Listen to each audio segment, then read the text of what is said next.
The Washington Commanders are 3-1 on the season after a dominant performance by Jaden Daniels and this offense over the Arizona Cardinals, while the Cleveland Browns fall to 1-3 on the season after a performance against the Las Vegas Raiders, who were without Devontae Adams and Max Crosby as well. Browns now get to fly to Washington and play Jaden Daniels and company here in Week 5. My name is Tyler, here with my brother Ryan. We're going to break down the game, the matchups within the game, and provide our predictions at the very end of the video here. Before we get into that, we do have a goal of trying to get to 100 new subscribers for these Week 5 prediction video series. We've been able to meet our goal the past couple of weeks thanks to all of our new members, which we greatly appreciate it. And so if this is your first time here, or if you have not already, go ahead and subscribe to the Tracy Take, leave a like and a comment. Let us know who you think is going to win this game and why.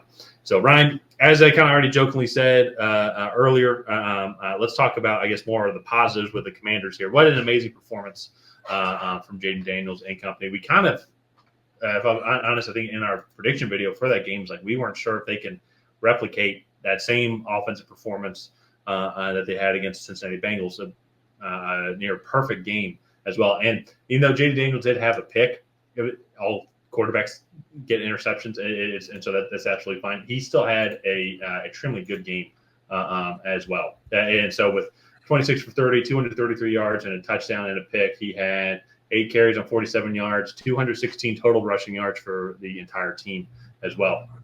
And so just in general, they were able to really stymie Kyler Murray and this team.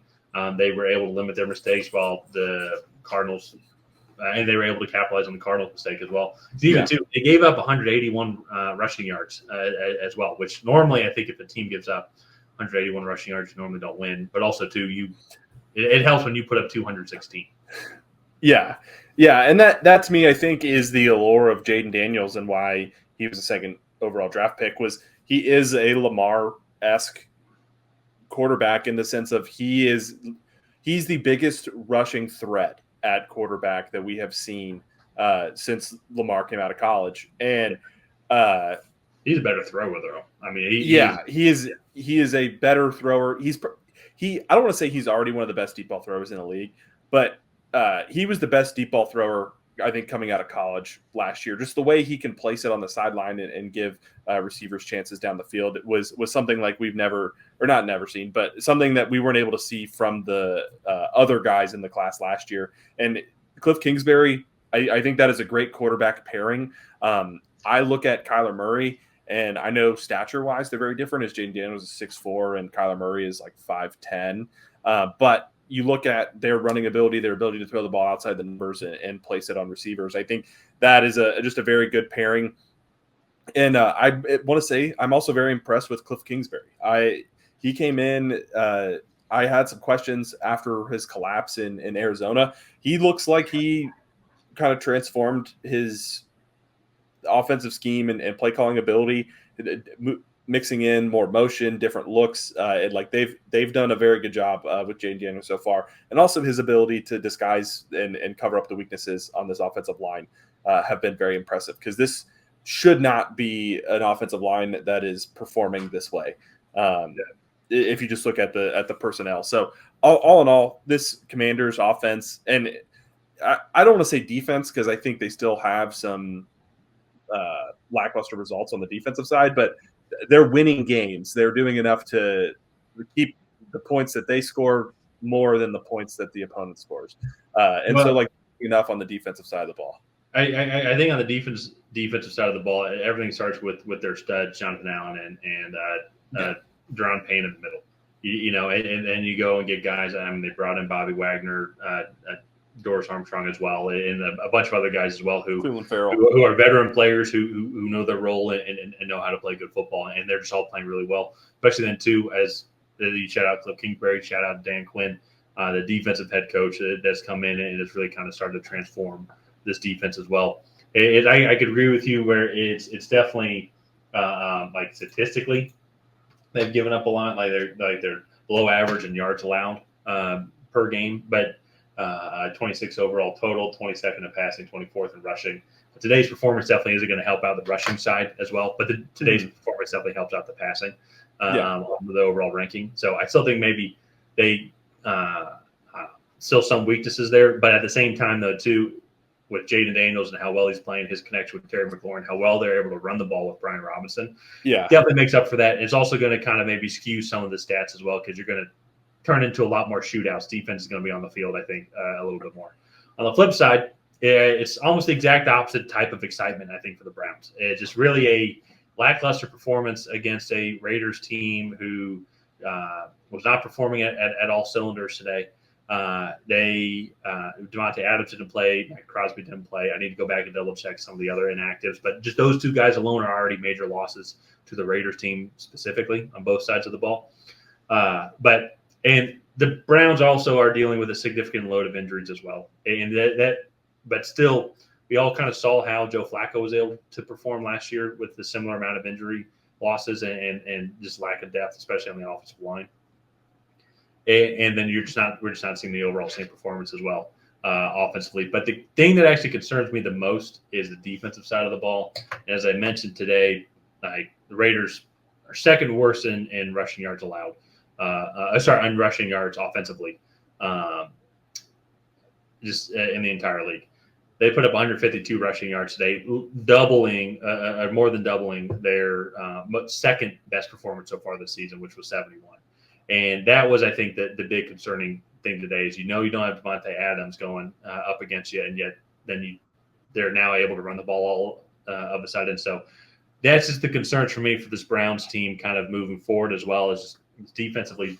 They don't seem to be firing on all cylinders. I know Myles Garrett isn't playing fully healthy as well, and there's a couple other injuries also. I know statistically, like, they're above average, but I think for this team where they were successful last year, I felt like top 5 in a lot of categories last year. And so right now they're 12th overall rushing yards allowed. In total yards allowed, 9th overall in passing yards allowed, 18th in rushing yards allowed.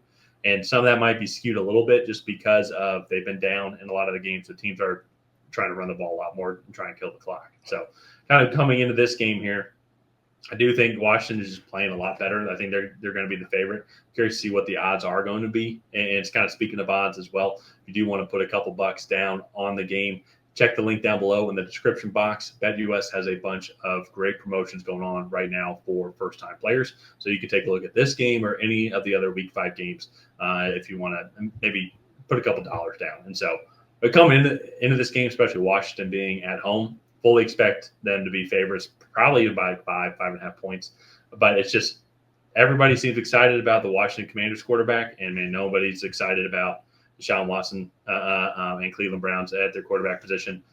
Nick Chubb's been out, and so maybe that running game will come back once he comes back in. I think they opened the practice window for him, or they're rumored to have started the process of opening that window for him this week.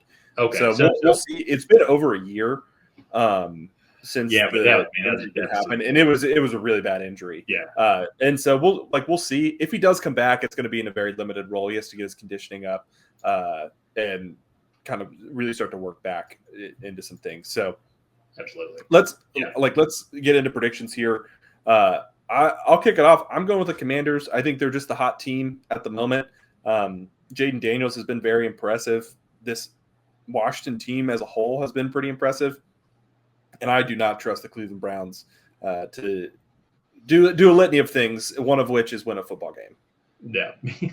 No, I'm going with the Washington Commanders also. It's offensively, they've had great back-to-back performances. And honestly, then, too, if you go back to week 2, they had a good offensive performance as well. They had 7 field goals, 5 of which I think were inside 30 yards or something, or maybe 4 and 5 and 6 for inside 35 or 40 yards against the New York Giants. And so they've now multiple weeks in a row now against, frankly, too, the Giants defense, I think, is one of the better ones in the league. They have been able to consistently move the ball down the field and put points up on the board. And so I don't expect any difference going up against the Browns here, especially then, too, being at home against a Browns team that just seems very off. Definitely, it's like they're feeling the effects of when you make a really bad trade. So that's kind of how they're playing. And so very curious to see what happens come up this offseason because a couple people might be looking for some new jobs if this trend keeps continuing. But we'll have to see. It's a long season. September's over, and still got October, November, December. Anything can happen. Yeah. So let's go ahead. We'll wrap this one up here. If you guys have not already, please go ahead and like and subscribe. It's the best way to help out the channel. While you're down there, go ahead and leave a comment on who you think is going to come out ahead. Will it be the Cleveland Browns? Will it be the Washington Commanders? And on that, we'll see you guys next time.